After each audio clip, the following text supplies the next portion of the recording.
Storytellers, welcome to Bound by Words. My name is Madie. I am a full-time editor and fantasy writer, and today we are breaking down how to guide beta reader feedback. And this is so incredibly important because as writers, whenever we finish a book to a point where we think we want to get other people's opinions on it, we, hand it over, and I feel like there is a strong pull to ask, is it good? Or what did you like about it? These very vague questions, which aren't bad, and it's definitely good to get those kind of answers, but it is a lot better, especially in the beta reading stage, to ask some questions and ask in ways that will give you feedback that will help you with editing. Because answers like, I really loved it, I would recommend it to my friends, or it was a really middle of the line read to me, maybe like 3 or 4 stars, well, that's like valuable information to have about your book. It doesn't give you a lot to work with whenever it comes to like the nitty-gritty side of the editing. And I think as a general rule of thumb, no matter what, whenever you give your book to a bunch of different people to read, you're gonna have some people who hand it back with, notes in the margins, completely annotated opinions at the end of every chapter, and then you're gonna have some people who hand it back with, maybe one section in the middle and one at the end where they just give you some more general opinions. And neither of those are necessarily bad. If you have too much detailed feedback, that can be a little bit overwhelming, but if you have too much vague feedback, that could sort of leave you wondering, like, where do I go from here? So we're gonna break down some good tips and some questions and some things to think about whenever you are structuring your beta reads. Now, the video topic today is specifically guiding beta reader feedback, so we're not really going to be talking about how to identify the strengths and weaknesses in your manuscript, which will help you come up with some of those questions you want to ask your beta readers. But if that's a video that you're interested in, make sure you leave that in the comments below. And while you're down there, remember to like and subscribe. This is Flurry. He's an expert in beta reader feedback. He's read all of my manuscripts, I think. So he might be popping in and out because he gets really lonely. It's been about 10 seconds and he's already knocking things over and terrorizing me. So let's just jump right in. That way we can hopefully get the topic covered before he becomes too much of a menace. Generally, you might want to have a few different rounds of beta reader feedback, so your requests and the way that you're going to guide responses is going to look a little bit different in each one.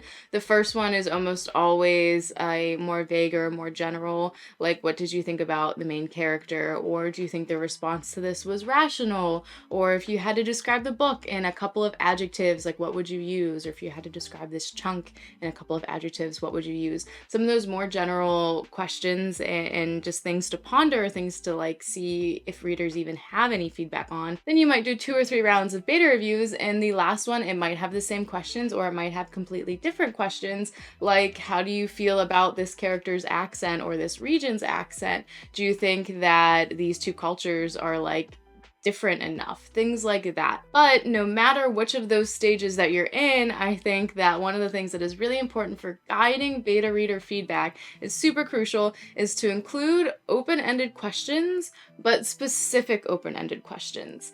And, there are going to be some situations where you might have a question that's not necessarily open-ended, but you can tack on an open-ended sort of that dreadful, and why question at the end. An example of that would be, is your protagonist likable? Or I think a better example would be, do you want the protagonist to succeed?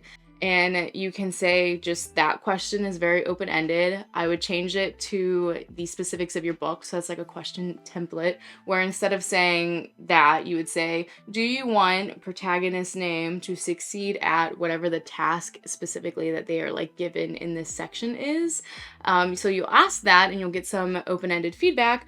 Or you can ask something very similar and say, on a scale of 1 to 10, how much do you want them to succeed? And then why do you feel that way? For example, somebody might want your protagonist to succeed, and it might be a 6 or 7 out of 10 where they want them to do well and they're sort of rooting for them, but the reason that they're not entirely rooting for them is because they don't like how it negatively affects another side character, which is, an important thing to note, is that the vibe that you want to give with your book. And if not, that gives you a little hint of where to adjust it. So if you were to just open-endedly ask, what do you think about the protagonist or what do you think about their goals, you might not get such a richly valuable answer as you would asking those more specific questions. So essentially guiding your beta reader feedback, I think in a lot of different ways, is just how to ask a specific question and leave it open-ended. And I think this particular trick is something that you learn over time that pops up throughout the entire like beta reading process, where you're just learning how to ask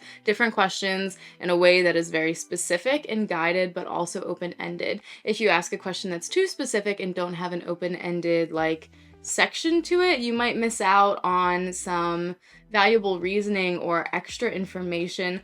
But there are going to be some instances where you might not really want that feedback. As writers and authors, we pour a lot of time into our stories and our books, and there are going to be things that you are more inclined to change than others. Remember that when you're doing beta reading feedback, you're like have a small pool of responses that you're looking at, and not every single one is going to be like a strong cause for change in your book. If you give 5 people your book to review, and I feel like that's a lot for many authors for like a first round of beta reader feedback, and you know, for some authors that might only be half the stack, but 5 readers, if one of them doesn't like a specific dynamic between the characters but the other 4 didn't say anything about it, then it's probably not cause to change the book, especially if those elements that were brought up by a smaller percent of your beta reading pool are elements that really drew you to the story. Like if you wanted to write a story where certain characters had like a dynamic, or if you wanted to write a story that like addresses a really controversial topic, having a beta reader say like, I wasn't really a fan of that, shouldn't be a reason to change it. So you want to make sure that any questions that you're asking for beta reader feedback on are questions that you're actually willing to change and tweak about your novel. And if there are areas of your novel that you're not willing to change, you can still ask for beta reader feedback with these specific like directed open-ended questions, but you can ask in a way that makes it clear that it's not, is this good or bad? It's, is this done well, or how can I do it better? For example, if 2 of your side characters are constantly nagging at each other and it's something that you added to the book because you thought it just created some like depth of character and some uniqueness to both of their like traits, and you're not super attached to that, then you can ask your beta readers, like, does this dynamic work? Does anything that they say bother you, or does it make you more interested in seeing their reactions? You can ask them questions like that. However, if you are very certain that you really love that interaction that they have and it's not something that you're willing to change or take out of the book, instead of asking if it works or, you know, if it adds anything to the reader, you can ask, is this a believable interaction you think 2 people can have? Because that'll give you the feedback where if somebody says it's not believable, then you can tweak what you know you want to keep in the story, but you know that you might just have to adjust it to make it better. So I think that's an important thing to remember while you're asking these questions, that not every one of them, or not even most of them, have to be things where it's like you did this well or you have to do it differently. Sometimes it's you did this thing well and you just need to hone your skill at that one thing. You don't have to change the story to enhance certain parts of it, but there might be other parts of it that you either want to or need to change to make your story better. Another important component in guiding beta reader feedback in a way that is beneficial to us as writers during the editing stage is to create segments that you want to ask for feedback on from your beta readers. This will limit the amount of people who just read your book and give you feedback like in the middle or at the end, because even though like all feedback can be good and useful, if they give their feedback in the middle or the end, there might be some points like in the beginning or just in the middle of those larger sections that they had strong reactions to, or that maybe they were even bored through, that they don't think to give feedback on because they weren't prompted for it. Like they weren't reminded that they need to be giving feedback sort of kind of often. It depends on, you know, how experienced they are as beta readers. But I think, you know, if you're in the earlier stages and you want a more general opinion of just how's your story going and which parts need to be tweaked, it's good to separate your book into big chunks. So if you're using like the 3-act story structure, you might separate it into the 3 acts, or you might separate it into 5 chunks. Or if you have small like chapters and you have like a really fast-paced like story going on, then you can separate it into 5 or 10 chapters at a time, depending on how big they are. And then at the end of each segment, you can ask for that specific feedback. I think this can be really great because then after the first 5 or 10 chapters, you can ask specific questions about like the inciting incident, or specific questions about the world building if things are confusing. And, you know, towards the end, you can ask specific questions like, do you think you know what might happen next? Things like that. And it limits the chance that, you know, you're going to have like a boring part of your book or like a problematic part of your book sneak through the feedback process without being addressed. And depending on how your story is going, on what kind of feedback you want, you might ask different questions at the end of each section, like I had just like suggested. But you could also ask the same set of questions at the end of each section. That way you can sort of track and see if their answers are changing. I also think if this is your first time doing beta reading, or maybe even just your first time on a specific novel doing beta reading, it makes a lot of sense to give your book or your manuscript to a smaller percent of people. So like if you want to have 3 to 5 beta readers, maybe just give it to 1 to 2 with these like guided questions. That way, whenever you review their answers, you can see if you're getting the kind of feedback that you expected. And if you're not, you can tweak it whenever you send it to the next like 3 to 5 beta readers. Which brings us to the last thing that I want to talk about today that I think is also incredibly important, because unfortunately it's really hard to foolproof any process whenever humans are involved, just because the amount of foolhardiness I think in our society is pretty high. And it's really just that you have to collect the information from the feedback and really review it strategically before you send out another round of beta reader feedback. Even if you collect all of your feedback and you review it and you organize it in a way that works well for you, and you do edits based on that round of beta reader feedback, and then you like move on to the next round. I'm very concerned about what he thinks he's touching. But then you move on to the next round of beta reader feedback and questions and edits. So even if it goes perfectly fine in the first half, you can still benefit from looking at the way people responded to your questions and noting areas that you sort of wish you had a little bit more information to work with.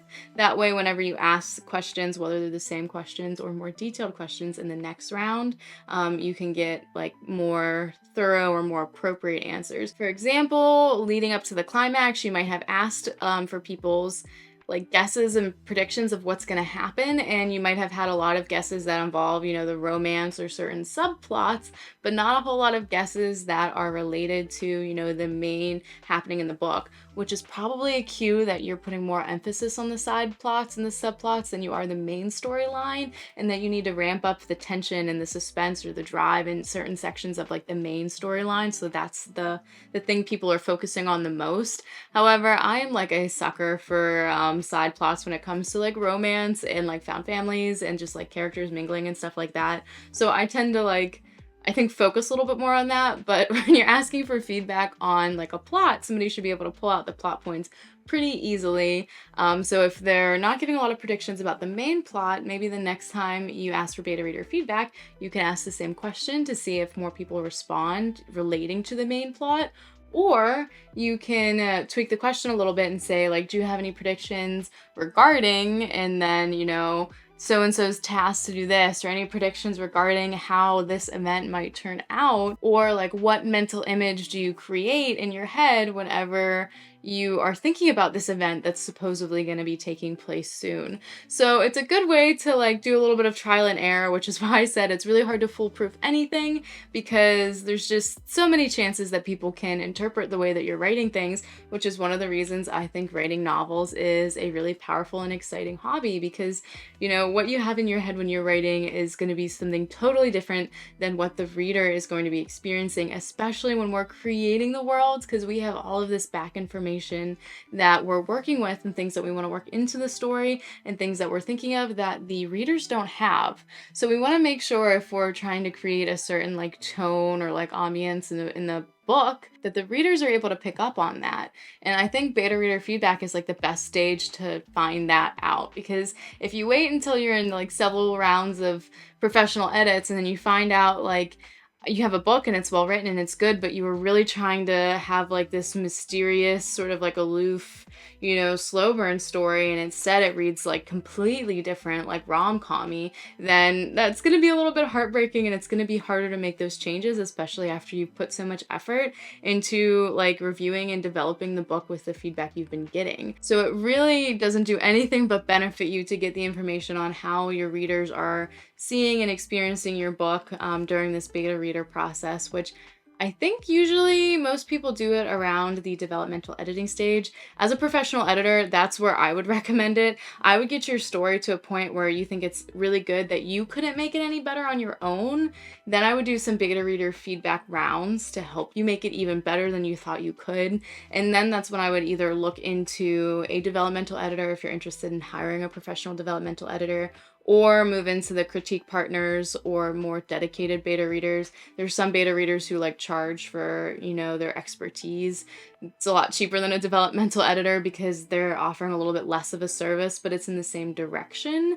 So having that sort of timeline in mind of where you want to start and where you want to go with beta reader feedback will help you know sort of how long the process should be or how many rounds of feedback that you might need to ask for. But as always, at the end of my videos, I like to ask for your input. What are some things that have helped you as a writer guide your beta reader feedback, or maybe review and organize beta reader feedback so that you can improve questions as you go? Leave those in the comments below for your fellow authors and writers to benefit from, and I will see you guys next time.